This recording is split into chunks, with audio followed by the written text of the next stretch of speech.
Welcome back, fellow milk drinkers, to yet another Monday Milk Review. Today, we're going to be looking at another one of Nippy's oat milk. This episode, it's going to be the Nippy's Dutch chocolate. We've just recently gotten over the big disappointment that was the golden turmeric, and hopefully they do a little bit better than last time, because even a little bit would probably be a massive difference. The last one really suffered from a very chalky and just not appealing mouth texture. But before we get into that, I've just recently discovered a bunch of new Asian soy milks. There was like maybe 8 flavors, and some of them are really strange. So this list includes a coffee flavor, mixed fruits, cocoa, peach, banana, matcha, black tea, mango, and soy. If any of those sound appealing to you, be sure to drop a comment below, and I'll probably be putting a poll up on my Instagram. Go check that out, JayKayWilliams. If you want to vote on which one you want to see, get involved. But without further ado, let's get straight into the Nippy's Dutch chocolate oat milk. Very much like the last one, it's coming in with the exact same capacity, 375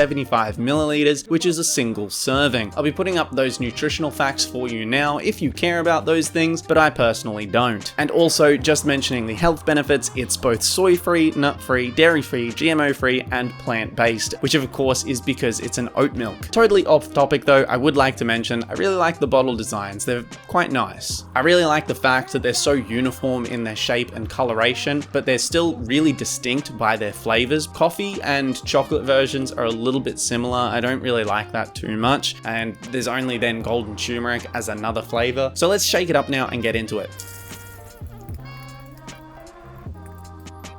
Cracking it open.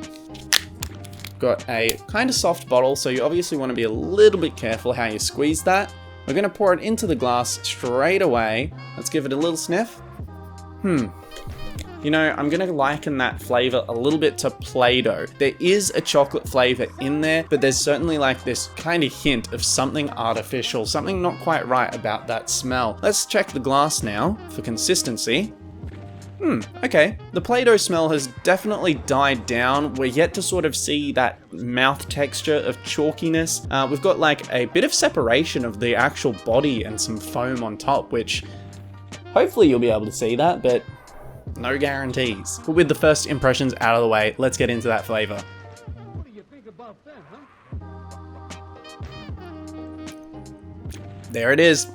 It's not as bad. The chalky is still there, but it's not as bad as I remember the last one. The flavor is super weak. Like, there's no way to understate that flavor. Don't call that a Dutch chocolate. That's like oat milk, which has run over a singular chocolate piece. Of course, you're going to see massive health returns and benefits from drinking this oat milk, but in terms of a drink for flavor and enjoyment, this certainly isn't it. If you are being really strict with your diet and you're absolutely desperate to have something similar to chocolate milk, and this was like the only way that you could squeeze it in, then maybe there's a market for it. If you're trying to be dairy free, I feel like the Zimmel chocolate was way better. I compared that almost to an oak in terms of its flavor. I think this one is a really niche item, and unless you've got super strict diet requirements or prerequisites, you can't really choose this as an option. I feel there's just not enough going for it. I think this is definitely something that if you were drinking the full bottle, you'd probably feel like you need a drink of something else just to wash away that chalky feeling. I can see myself sipping at it because currently I'm like